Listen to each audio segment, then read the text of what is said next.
Dear students, good morning. Yesterday I had taken chapter as well as question answer. Now today I will take again question answer from this chapter. Our first question is, how is Tanvi different from other girls? Tanvi दूसरी लड़कियों से अलग क्यों थी? Tanvi is different from other girls because they like Cristiano Ronaldo for his style, क्योंकि जो लड़कियां थी वो रोनाल्ड को उसके स्टाइल के लिए पसंद करती थी, जबकि she likes him for his game, वो किस लिए पसंद करती थी? उसके गेम के लिए. Second question, why did Tanvi move to Mayo college girls school Ajmer? Answer is that so that she could dedicate more time to sport, क्योंकि वो ज़्यादातर उसका डेडिकेशन था, ज़्यादातर उसको ज़्यादा से ज़्यादा टाइम स्पोर्ट्स के लिए देना उसको अच्छा लगता था. Which other game does Tanvi play? Third question is, which other games does Tanvi play? कौन से और दूसरे गेम्स जो तन्वी खेलती थी? Tanvi plays tennis and cricket. Tennis और क्रिकेट दोनों गेम जो इस फुटबॉल के अलावा था तन्वी को खेलना पसंद था, या वो खेलती थी. Why did her parents encourage her to go for football? क्यों उसके पेरेंट्स ने उसको प्रोत्साहन दिया फुटबॉल के लिए? Her parents encourage her to go for football because her interest lay there, क्योंकि वहां पे उसका क्या था? इंटरेस्ट था, उसकी रुचि थी फुटबॉल में. Fifth question is, without blinking means. Blinking means, first of all I will tell you what is the meaning of blinking. Blinking means चमचमाना या अपनी आंखों को झपकना. इसका मतलब ये भी हो सकता है विदाउट ए सेकेंड थॉट, यानी बिना कुछ सोचे समझे ब्लिंकिंग करना. Our sixth question is, which is Tanvi's favorite football team? Tanvi की जो टीम थी फुटबॉल टीम, उसमें उसको क्या फेवरेट था? Tanvi's favourite football team is Manchester United. जो मैनचेस्टर यूनाइटेड था वो उसको क्या था? बहुत फेवरेट उसकी टीम में था. What does natural transition means? Natural transition means का मतलब क्या होता है? उसको एक्सप्लेन करिए. It was natural change as from childhood she was following the game. क्यों? क्योंकि वो बचपन से ही चाइल्डहुड से ही अपने गेम में को फॉलो करती थी. Now eighth question, pick out two characteristic traits of Tanvi from the text. Text में से दो तन्वी के कैरेक्टरिस्टिक्स बताइए. पहला है डिलाइट, DELIGHT, और second motivated, MOTIVATED. Our ninth question is, which word in the text mean in the same as the following? आपको उसने 4 वर्ड दिए हैं और वो ये पूछ रहा है कि कौन सा वर्ड जो है इन वर्ड्स के लिए बिल्कुल सेम आपके टेस्ट से मिलता जुलता है. Our first question is determined and unwavering. Determined means पक्का इरादा यानी दृढ़, तो इसका आंसर रहेगा steadfast, पूरा दृढ़ होना. Next, thin and tall. Thin means पतला, टॉल माने लंबा. इसके लिए आपके टेक्स्ट में एक वर्ड यूज किया गया है लैंकी. लैंकी मीन्स दुबला पतला. C, to devote time and attention, मतलब पूरा अपने अटेंशन रहना अपने समय के लिए, और डिवोटी होना. उसके लिए एक वर्ड यूज होता है डेडिकेशन, कि आप कितना अपने डेडिकेट करते हो किस चीज को. D, an attitude for stand point, stance, कैसा आप कहाँ स्टैंड कर रहे हो, क्या आपका एटीट्यूड है, इसके लिए हम वर्ड यूज करेंगे stance. Now let's come page number 52. Our first question is grammar in use. Write the following sentence as directed. मैंने आपको पहले भी बोला था एज डायरेक्टेड मीन्स कि जैसा क्वेश्चन के सामने दे रखा हो आप उसको वैसे ही सॉल्व करो या उसका आंसर वैसे ही दो. Our first sentence is, last year I fill in the blanks, और ब्रैकेट में है stay, यानी it is verb. In Varanasi for 6 months while hours fill in the blanks, और ब्रैकेट में be, यानी आपको be की फॉर्म यूज करनी है there. तो फर्स्ट सेंटेंस में last year I stayed STAYED in Varanasi for 6 months while I be की फॉर्म में was there. Second, I fill in the blanks bracket में meet Rahul for the first time, write the verb in bracket in the correct tense. आपको जो verb दे रखी है meet, उसको correct form में लिखना है.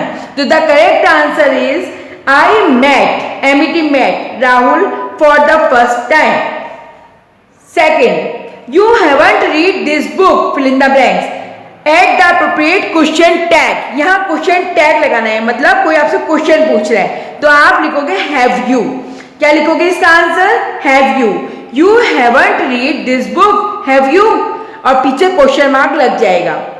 Third, I have acted foolishly said he in what I did in indirect narration, यानी आपको नरेशन में इसको चेंज करना है. तो I had return answer of third question upper side. The answer of this question, he said that he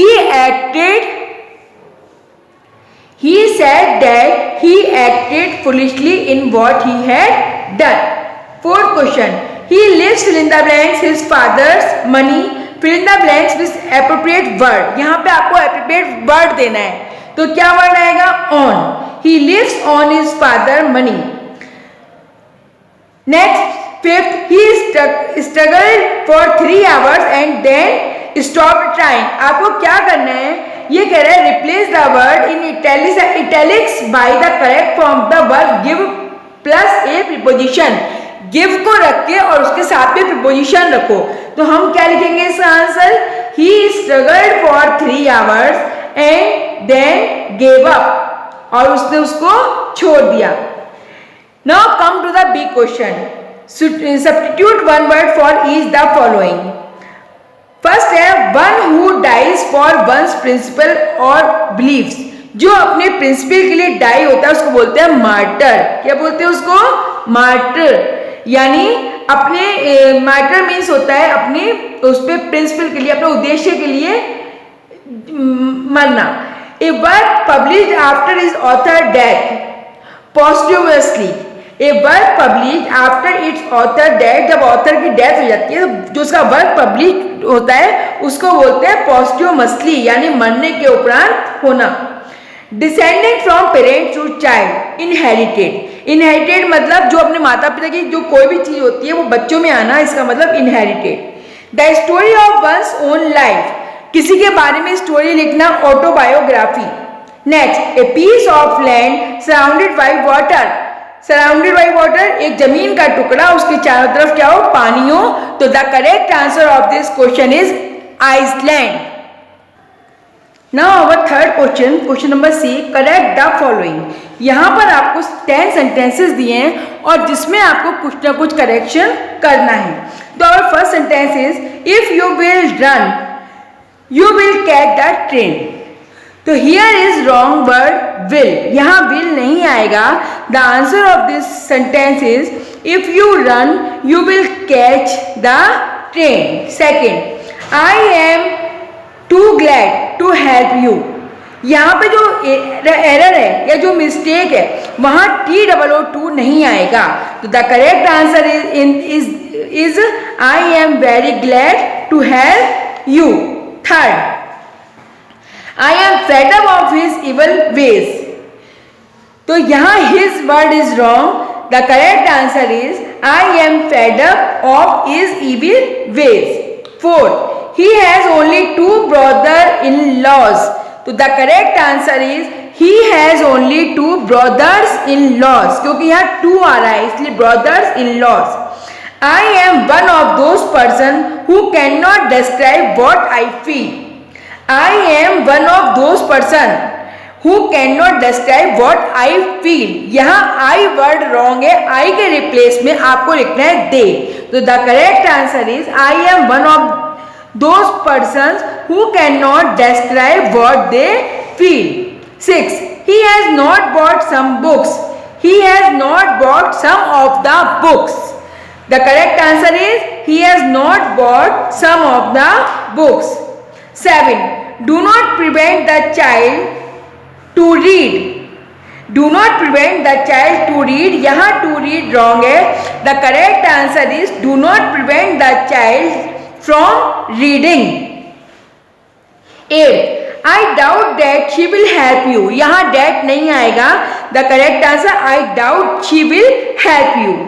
next, Ganga is a holy river. जब भी किसी पर्टिकुलर थिंग्स का नाम आता है तो हम उससे पहले द का यूज करते हैं, तो the correct answer is the Ganges of a holy river. Last, he is more intelligent than either of his 4 brothers. जब भी आइदर का यूज करेंगे तो हमेशा और के साथ करेंगे, तो यहां सेंटेंस होगा he is more intelligent than his 4 brothers. Students, our last question is page number 54। Imagine you are Tanvi, आप तन्वी हो, make a diary entry expressing your feelings of joy and contentment on being selected captain of the national football team. इसका कहना यह है कि आपको diary लिखनी है और आप अपने जो डायरी में क्या दोगे, अपने फीलिंग को एक्सप्रेस करोगे खुशी से और कॉन्टेंटमेंट से। क्यों? क्योंकि आप जो नेशनल फुटबॉल टीम के कैप्टन यानी कप्तान सिलेक्ट हो गए हो, आपको चुना गया है। तो let's start our diary. First of all we will write date 16 April और फिर हम लिखेंगे डियर डायरी, क्योंकि हम डायरी में लिख रहे हैं I am ecstatic on being selected captain of the national football team। मतलब ये ecstatic में होता है आनंदित, मुझे ये बहुत अच्छा लग रहा है कि मैं जो है नेशनल फुटबॉल टीम में कप्तान के रूप में सिलेक्टेड हो गई हूँ। I am contented that my hard work has paid but I know I have to work harder to make my team win। क्या कह रहे हैं वो ये कह रहे हैं कि मैं जो हूँ कठिन परिश्रम करता हूँ, लेकिन मैं कठिन परिश्रम क्यों करता हूँ? जिससे कि मेरी टीम जीत जाए। इट इज गॉड्स ग्रेस, ये एक भगवान का ग्रेस है या आशीर्वाद है। And my parent blessing that give my strength to face through challenges. मेरे जो पेरेंट्स हैं, माता पिता हैं, वो मुझे ब्लेसिंग करते हैं, आशीर्वाद देते हैं। क्या? कि जो मेरी स्ट्रेंथ है उसको मैं हर चैलेंज को एक्सेप्ट फेस कर सकूं। I am grateful to my coach too, मैं अपने कोच का भी आभारी हूँ। विदाउट हिज हेल्प, बिना उसकी हेल्प के, कोचिंग एंड इनकरेजमेंट, मतलब ना तो अगर प्रोत्साहन नहीं मिलेगा और आपका कोच आपके हेल्प नहीं करेगा तो मैं आगे नहीं बढ़ सकता। I would not have been able to make it, अगर मेरे साथ जो कोच है और मेरे जो पेरेंट्स हैं, ये सब मेरे को हेल्प नहीं करेंगे तो मैं इस फील्ड में आगे नहीं बढ़ सकती। I am joyous waiting to win, joyous means होता है कि खुशी होना, आनंदित होना, कि मुझे जो है बहुत खुशी हो रही है, वेटिंग टू विन, जीत के इंतजार करने के लिए। और लास्ट में जो जिसको आप लिख रहे हो, किसको लिख रहे हो? तो यू आर तन्वी, और लास्ट में हम तन्वी का नाम दे देंगे। Now close your diary. So students, I had completed all the question answer as well as exercise from this chapter you have done in your notebook. Thank you. Have a nice day.